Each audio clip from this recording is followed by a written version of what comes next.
Hey, movie lovers, welcome back for another Anatomy of Movie here at Popcorn Talk. Today, we're talking bad times at the El Royale. Stay tuned. Welcome to Popcorn Talk, featuring movie discussion, news, and interviews. Popcorn Talk. We talk movies. And now, here's Popcorn Talk's Anatomy of a Movie. That's right, ladies and gentlemen. A lot of you have requested this movie because hopefully, like me, you love this movie. Well, it took me 25 miles to get here, as the song implies, but I am here doing the show. Now, for those of you unaware and who have never seen this show before, we're not just a typical movie review show. We dissect the movie in depth, from cinematography to storytelling and all these various things, and that is what I will do here today. My name is Phil Svitek. I do not have the rest of my co-hosts here today. They couldn't be here. They didn't see the movie. Shame on them. So I'm going to do a little review myself. It's not going to be a typical, as in-depth review, but I'm going to try to give everything that I got because I love the movie that much. You can follow along. There is a PDF in the description box that has a lot of my research, so that will hopefully fill out everything that I will talk about today. I encourage you, because I love this movie, to converse with me in the comments section and so forth on social media. Let me know what you thought of the movie. From that standpoint, I'm going to try to not be... I'm going to give some reviews at the top of what I thought of the movie, and then I'm going to get spoiler-filled, so you have been forewarned.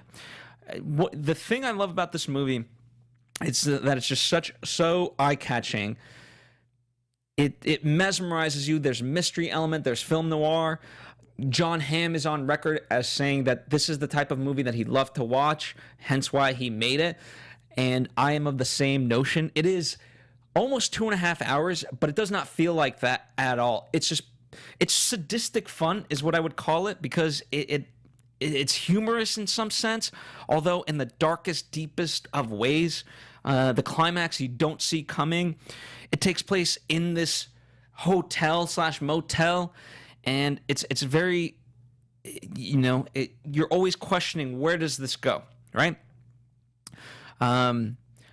So that about does it as far as a review. If you like Quentin Tarantino movies, I think you will really enjoy this movie. It's made by Drew Goddard, who many people love, including Jeff, who is in the booth. We'll get a chance to talk about that from his perspective in terms of what he loves about him when we get deeper into things. But I think you'll really enjoy it. If you like Robert Rodriguez movies or film noir movies, you will love this movie, I feel. Now, if you don't, so well. You'll probably be in the camp of most audiences. Now, the joke I was going to make, but I held off because it reveals a big spoiler, is that I am doing this show solo because I killed everyone else. I am the sole survivor of Bad Times at Popcorn Talk's Anatomy of a Movie. Terrible, terrible joke, I know. But figured I'd make it anyway and just try. So, Jeff, you love Drew Goddard, yes? Yes, I do love Drew Goddard. My first exposure to Drew Goddard was when I first moved here as a young Hollywood intern, and I was doing script coverage. This was in 2013. A script came across my desk called The Martian, which was eventually produced, as you guys know, starred Matt Damon. At the time, it was unattached. And let me just say, if I could toot my own horn, I highly recommended the script to my boss. The production company I worked for didn't end up making it, but I loved that script, and I just realized what an interesting and sharp and just fun writer he is. His work consistently has a sense of kind of mischievous fun, like you mentioned, Phil. He's behind Cabin in the Woods, which I think is a wonderful movie. He's also an executive producer on NBC's sitcom The Good Place, which is a wonderful show, so he has kind of a diverse body of work. But I find his work to be consistently fun and, like you said, Phil, kind of mischievous. And I think very few writers are able to what's the word I'm looking for? Delicately balance good dialogue with good narrative. I think it's hard to do both, and he does both really well. Well, he certainly does. Why he does this movie, why he writes this movie, is because he was doing a lot of visually effects-driven movies, and what he wanted to do was just get into the nitty-gritty and just have people talking. And he has a passion for hotels, so he literally locks himself away and when you give yourself those restrictions, as he did, everything was a restriction to him. He's like, it's going to take place over the course of one night. It's going to be these characters, and I'm going to restrict it. And that forces his hand, because then you have to make things interesting. They're in one location. They're doing a lot of talking. How do you make that interesting? And that's what he does. And he convinces Fox to back him on this movie, which is quite interesting, because the way he does it is he essentially has people read the script on a tablet and they give it back to him when they're finished, because he had such a secret about the movie. Whenever you do a murder mystery type of movie or anything with like a big reveal, certainly M. Night Shyamalan falls into that category. You want to be as protective over that as possible. And so that's what he was.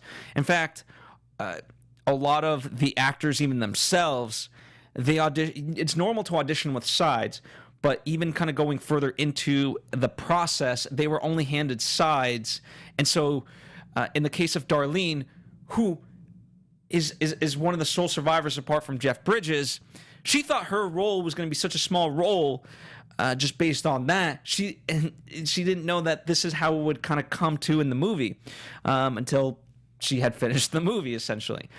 So it's a very interesting way to go about it. I respect that he had the audacity to keep it so secretive, because in that nature it is one of those movies you don't want to spoil by having it be out there. You want to keep it as pure as possible until people see it.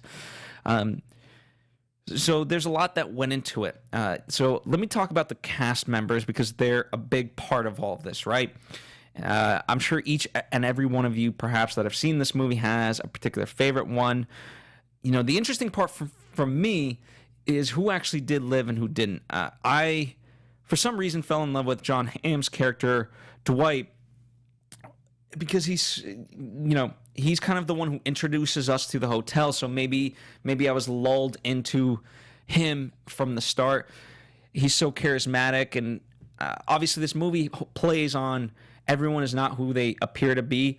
He appears to be this proper salesman with a different accent, and when we find out that he's an FBI agent, and that he's it could go one of two ways. Is he a bad FBI agent trying to plant something, like figure out this information, because it is the 60s, and at that point in time there was a lot of backlash against the government, and so you don't necessarily know, is he good or is he bad. I like to kind of, as it progressed, to think of him as the good guy. And what's interesting about his character is that he's the first to go, and it's rather unfortunate the circumstances under which he obviously dies, because he gets involved. He's told very explicitly to not be involved. And at that moment, for me, it solidified this movie is not what I think it's going to be. And maybe perhaps John Hamm was my favorite character, the character of Dwight, simply because I got attached to him. And at that point, knowing the facts that any one of these characters could die, I didn't want to attach myself to anyone in particular because of that fact. I'm not entirely sure, but certainly Dakota Johnson's character of Emily and her sister, that was an interesting dynamic. And over time, I grew to love them because of the way, at first they're presented as these villains, and the fact that we kind of get to know them, the more time we spend with them, the more they kind of rub off on you. And certainly for Emily, you start to understand her motives and why she does some of these certain things. So I really appreciated how that kind of came into being. In preparation for this role, she had watched a lot of Steve McQueen movies. She watched Rolling Stone documentaries to get into this mindset, and I think it pays off for her character quite well. I talked about Darlene a little bit. Kudos to the movie for having her be one of the characters that gets to walk away from this. I think there's an interesting underbelly of kind of a commentary on sexism in this movie and how she deals with it, especially as a black woman in this time. And so I appreciate that she does get to come out on top. She did audition by having to sing, so she knew that going into this movie, and she does have a great voice. One of the things to note in terms of the production as far as her, she sang the vocals live during the production, which is a technique most are afraid to make and commit to, but it does ultimately sound a lot better. In fact, it's a similar decision that Lady Gaga and Bradley Cooper made. In fact, Lady Gaga forced Bradley Cooper to do this decision because it would sound better in the actual film. And even though the music is layered in, the actual vocals themselves are recorded during live production. And it takes, when you do those things, production has to nail it extremely well. The reason why people don't do it is because it's a far harder task to accomplish than having it pre-recorded. So kudos to her for that. Jeff Bridges, Father Flynn, one of the interesting aspects of him, he started to relate to his character. As he says, as I get older, I tend to forget things now. Granted, with Father Daniel Flynn, this is amplified by 100 times, and so that's how he was able to sort of get into character there. Chris Hemsworth, he started filming this movie pretty much right after Infinity War of the Avengers movie, and he had to lose about 25 to 30 pounds.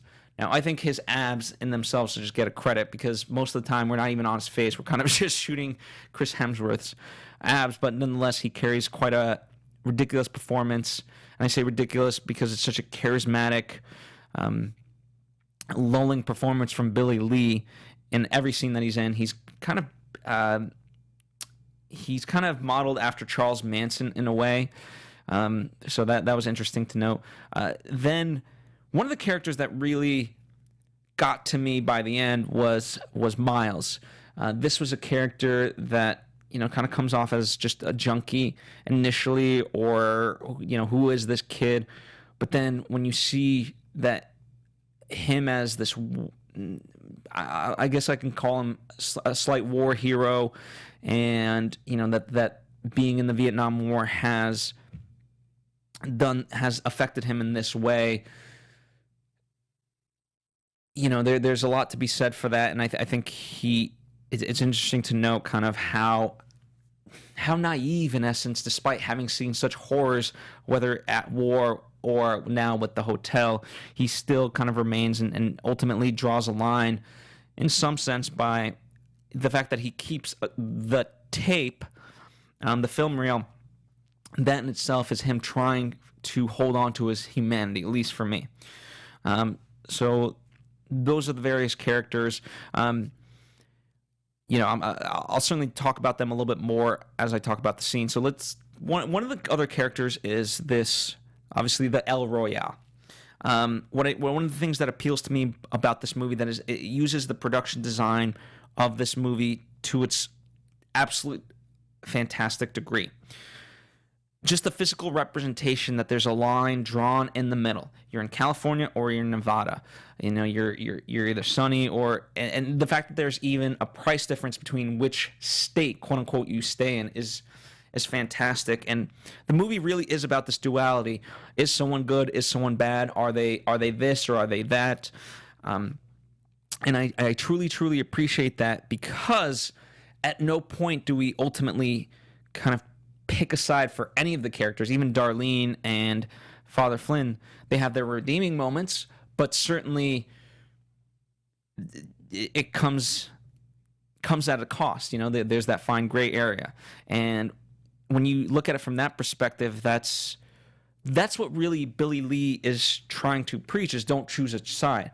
And I thought he was an interesting character, but also very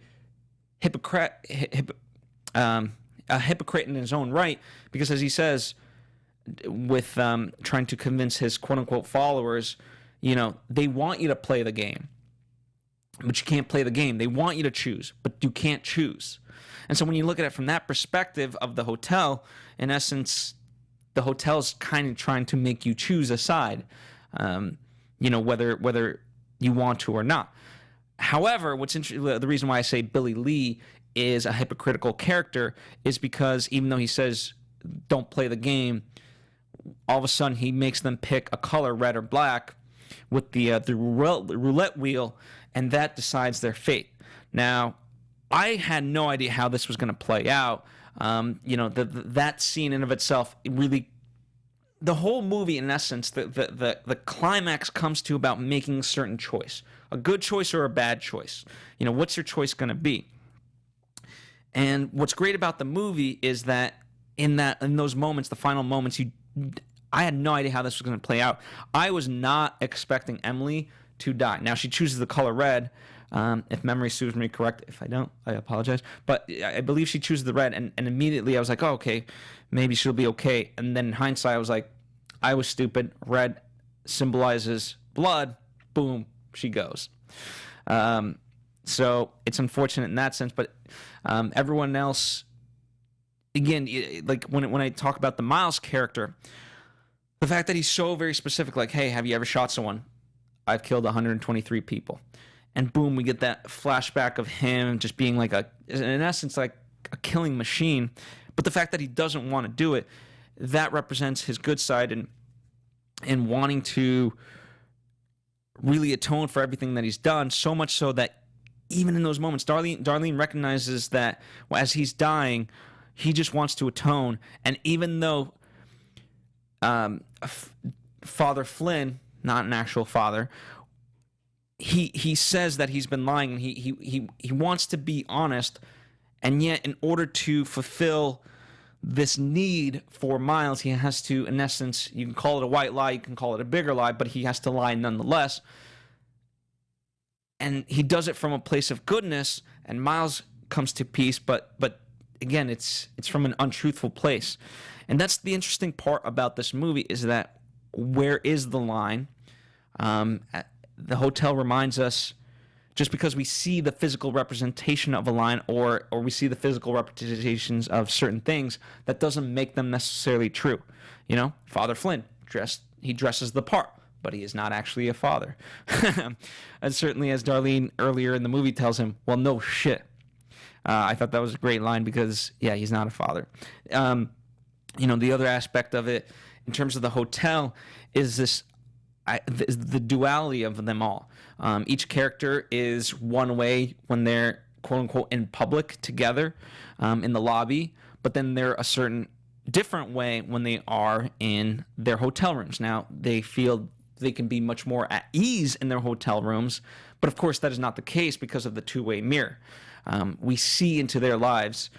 We see them for who they really are, but even that is not entirely the truth. And so it really makes you question all of these things in terms of what's happening, who they are, and that's what I appreciate. And by the end, it's kind of a mindfuck in a lot of sense, because all your assumptions of what's going to happen are thrown out the window. At least they work for me. I don't know about you, but by all means, I encourage you to write that in the comment section.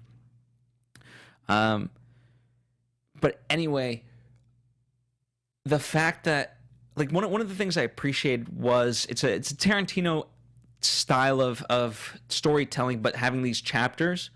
But with each chapter, we sort of backtrack to a previous moment that we've seen, but now seen from a different angle, and therefore we learn more things and can start to really make up our own minds. But it is until the very end that you can kind of piece everything together. Like, as all we know about Father Flynn is that we know that he's not the father. He's putting on this other act. At the point where Darlene smacks him in the head with the champagne bottle, all we really know is that he's going after the money that was left here. We don't necessarily know why, and even that kind of revealed the way the movie opens on that there's money to be had, and it plants the seed of are all the people here for the money? Certainly from that perspective, I thought John Hamm's character was there for the money. He perhaps like like a gangster's myth. Everyone heard that there's this large amount of money. No one knows where it is, and they have to keep going to this hotel. So who's all really here for the money?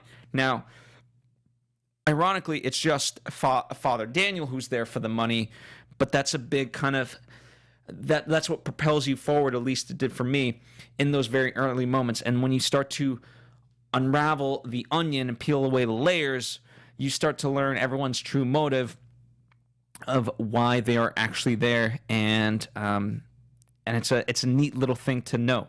And unfortunately, you understand the humanity of each of these characters, and for the most part, at a certain point, I was able to not only justify their actions, but perhaps kind of forgive them, because there was a sense of goodness coming from them. And that's where Billy Lee is kind of this insertion of evil, because at that point, none of them can walk away clean. He comes in there and he starts hell on earth. As I said, even though he says the only way to win is to not play the game, he is that force that makes them participate in these evil acts at the end, and they have to make these decisions, which everything goes to hell. And that's what I love about this movie. I think it is, as much as it's about the 60s, certainly they make the sex tape, or whatever we're going to call it, that's a nod to Bobby Kennedy. Many people have stated that, but even though it's so in and of that time period, and so truthful to that moment in time, the fact that it resonates like in today's day and age, and even Drew Goddard says that, hey, listen, I'm a byproduct of the day and age I live in, so of course, whether consciously or not, that's going to be kind of inserted into the movie. And I really felt that presence. Certainly, as a nation, we're a divided nation, and it's even more polarizing now. Certainly from the media standpoint, more so than it's ever been. And the fact that the El Royale symbolically draws a line in the sand, a line in the hotel, and you have to pick a side, even though you have qualities of both. I think, if anything, that the movie says, it's saying that that's a dangerous notion. You're not just one or the other. You can have elements of both, and if you just embrace that, then I think that's where you can find your humanity. At least that's my reading of it. So that, I mean, there's a lot of interesting stuff in there. The music. Michael Giacchino, we've talked about him a lot on this show as a fantastic composer. The music they chose to make for this movie, they didn't want to just have a karaoke version of songs and score from that time period. They really wanted to be as authentic as possible, and the score really is wonderful. I can't say enough about the cinematography. They shot on film, and they shot with particular lenses from the 70s and the 60s to give it that feel. They shot on film because the digital didn't exist in that time period, and so they wanted to replicate it, and I think overall they did. The colors are so lush. There's a lot of reds, which symbolizes, of course, blood, but danger as well. So there's that constant threat. That nighttime is very dark bluish, and I really love that. You've got the rain. There's always a sense of danger in what's going on. It has that very film noir look that Godard likes, and if you know me well, I love movies, whether it's starting like with Casablanca, Sunset Boulevard, The Maltese Falcon, Some Like It Hot, even though that's more of a comedy, Double Indemnity, that's a fantastic film that I love. So all that to say, I am a huge fan of film noir, so yes, that's probably why this movie appealed to me, perhaps more so than others. But I think it's a great tie back, and as I said, the fact that it's almost 2.5 hours and yet doesn't feel like it drags in any moment is a huge testament. I am really bummed. It does have a pretty decent Rotten Tomatoes score of 73. I would have preferred a little bit higher, although Cinema Score, unfortunately, is a B-, which means that on the surface that might not seem that bad, but it means it's not getting a lot of word of mouth. Anything below an A- really doesn't help you that much in terms of how the audience is going to speak about it. And so I'm disappointed in that sense that it is not as well received. Certainly, box office-wise, is not making the money that I would want for it. And so hence why I'm doing this particular episode, even though I'm doing it solo. I wanted to do it because I truly, truly love this movie, appreciate it for its technique.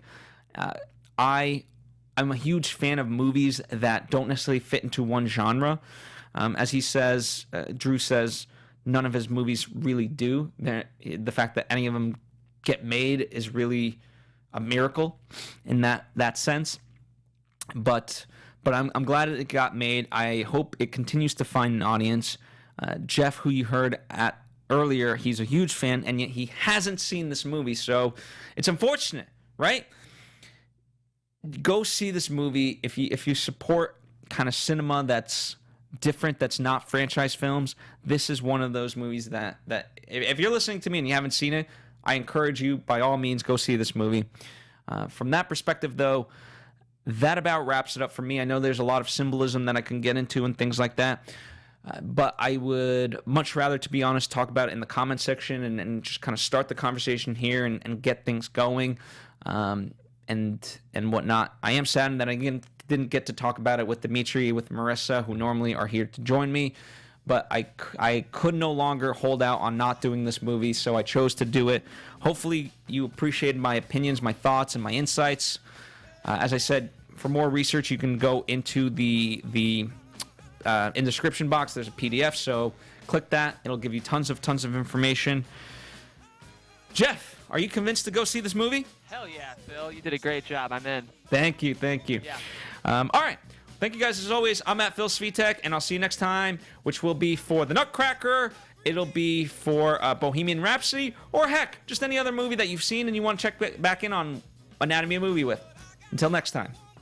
From producers Maria Menounos, Kevin Undergaro, Phil Svitek, and the entire Popcorn Talk Network, we would like to thank you for tuning in. For questions or comments, be sure to visit popcorntalk.com. I'm Sir Richard Wentworth, and this has been a presentation of the Popcorn Talk Network. The views expressed herein are those of the hosts only and do not necessarily reflect the views of AfterBuzz TV or its owners or principals.